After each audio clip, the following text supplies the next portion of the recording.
Hope is making all things new. Thank you, choir. That was so beautiful. Good Sunday morning, good Easter Sunday to everyone. I'm the Reverend Jen Youngsun, and I have the privilege of serving this beautiful congregation. I use pronouns she and her, and today I'm wearing a bright yellow jacket and a green stole. And I am especially happy to see the youth gathered up here at the two tables. Thank you for hanging out up here with us. I really appreciate your company.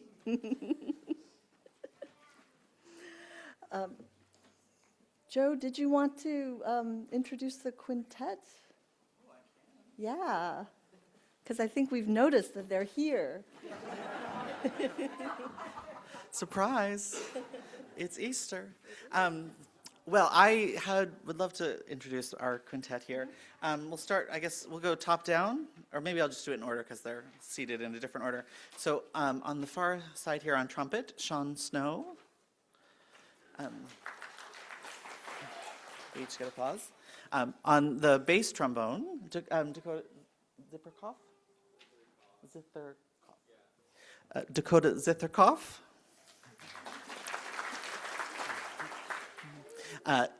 The next person is maybe a familiar face to most of you, but it's Eugene on horn.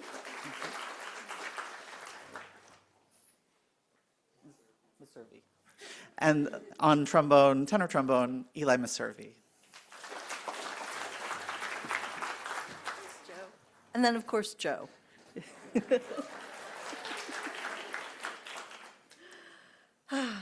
So Easter in a Unitarian Universalist congregation is always a mixed bag of blessings.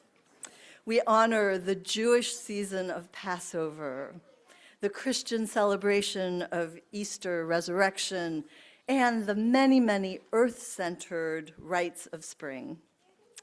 We come to church on Easter morning carrying all of our hopes for what we might find here. We come to hear familiar traditional Easter music, and we come so that we don't have to hear traditional Easter music. We come here to be reminded of the newness and the promise of the lengthening days without a lot of talk of Jesus.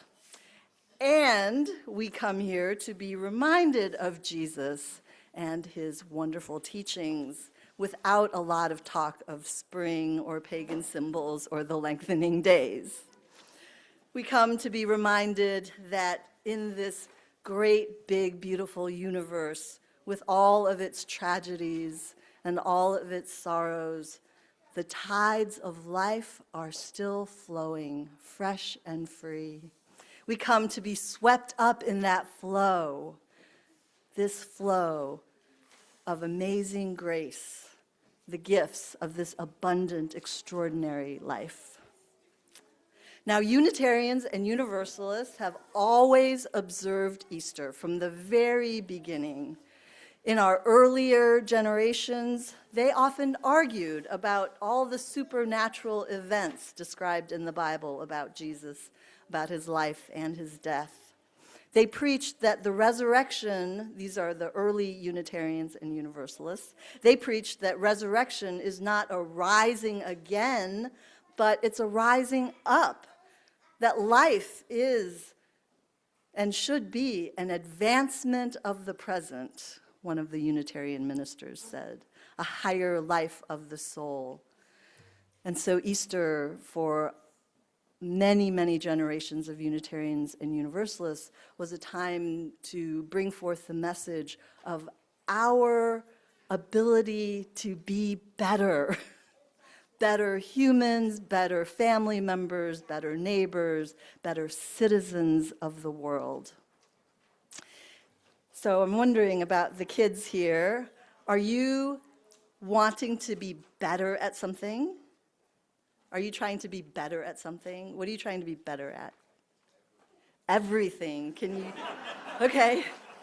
How about one thing that you're trying to get better at? Biology. Okay. Anybody over here trying to be better at something? Are you trying to get better at riding your bike, or are you practicing to get better at something? Yeah?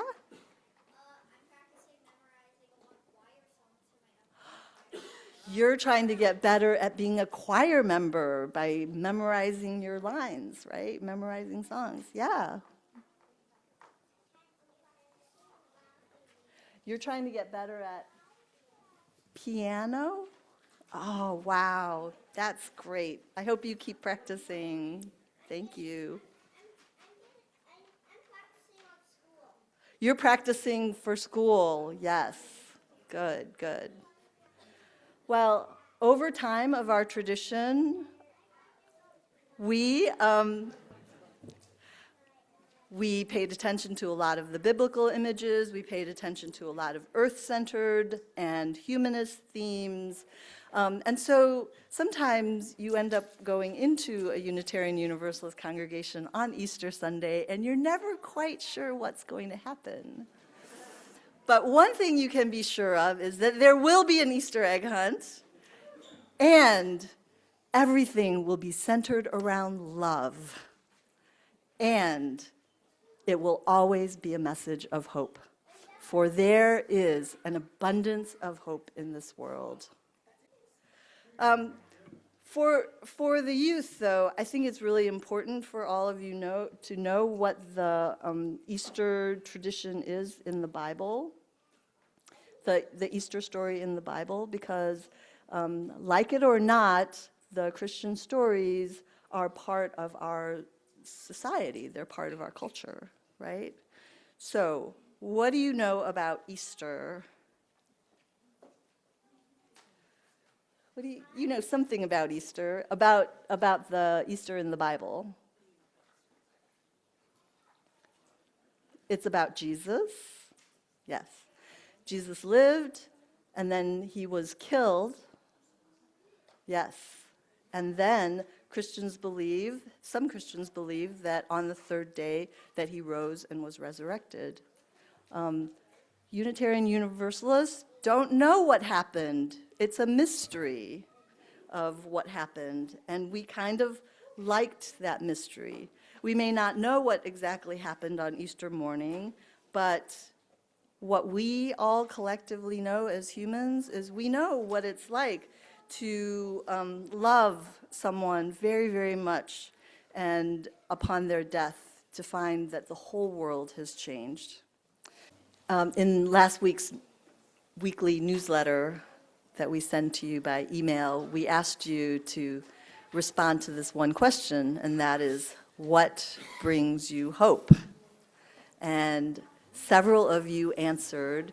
We cut out your responses and we hung them on the wall over there. So while you're in your coffee line, you can read what gives some of your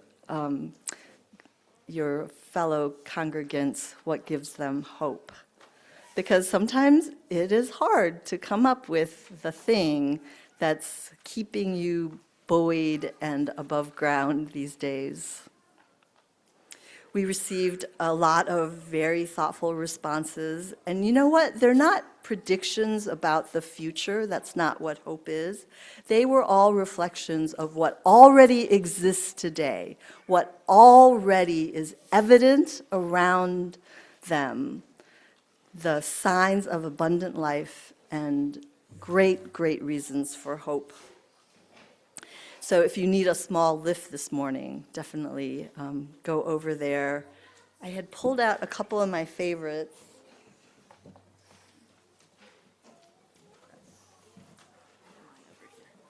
Yeah, did you have some, Susan? Did you have some favorites? I do. Yeah, what'd you have? Here are two of my favorites. Community, people helping people, a beautiful sunrise. I find the arts speaking truth to power both inspiring and invigorating. A lot of people talked about children and the youth as sources for their hope. Children give me hope. They have new eyes and they see the world differently. The love of my family and friends when times get hard, the majesty and the promise of morning sunrises, and feeling part of a thoughtful, brave, inclusive community at UUCE. Sometimes hope is hard to find, but if you look around, you'll find sources of hope and light and love throughout this community. Some say you can't have Easter without Good Friday. In other words, you can't shout Alleluia in the spring without having first endured the winter. And many of us have endured a long winter together. And while darkness and solitude and even the rest, the good restorative rest that winter can bring, that all can serve us for a time, we are not meant to stay in hibernation, right? We're not meant to stay in the dark of winter. Easter calls to us every year, whether we're ready for it or not. Spring calls to us. For a tomb is no place to stay, as the Reverend Richard Gilbert writes. A tomb is no place to stay, whether a cave in the Judean hills or the dark cavern of the spirit. A tomb is no place to stay. When fresh grass rolls away the stone of winter cold and brave flowers push their way toward the warmth and the light, a tomb is no place to stay. When each morning announces our reprieve, and when we are given yet another day of spring. I know that some of you are ready to begin again. You have grown weary of what has been, and you are turning towards something new. New habits, new work, new creativity, a new process, a new attitude. In the words of Howard Thurman, the old song of my spirit has wearied itself out. It has long been learned by heart, and it repeats itself over and over, bringing no joy to my days or lift to my spirit. The words belong to old experiences, but my life has passed to fresh new levels. The words belong to old experiences which once ran fresh as water, but my life has passed to other levels. And so I will sing a new song. I will sing a new song. Friends, what is your new song? What is the new song that you want to be singing? Are you tired? Are you tired of being tired? Are you ready for new life? This is a time in our service where we set aside a space to just listen to the steady rhythm of our own heart, to listen to the quiet movement of life energy moving through and around you. Listen to the wisdom that emerges when we are still enough to hear it.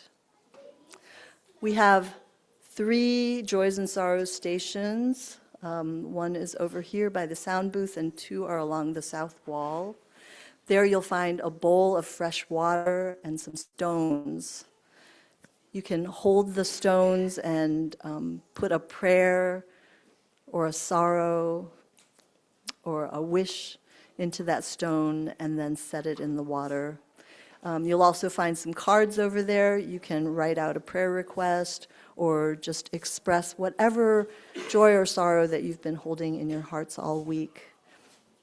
Today, because it's an all-ages service, we're not going to read the cards, but I'll read them later.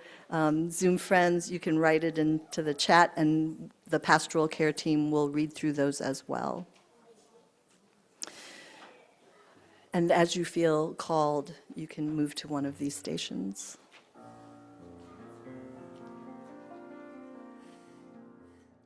Wish this flame, not the light of truth, the warmth of community, or the fire of commitment.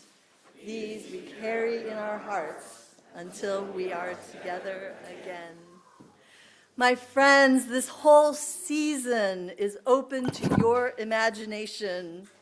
Fashion new worlds from the growth of life, of mind, of spirit. Go then, rejoice with each new day and each fresh new unfolding. Go in peace, my friends. Go in love.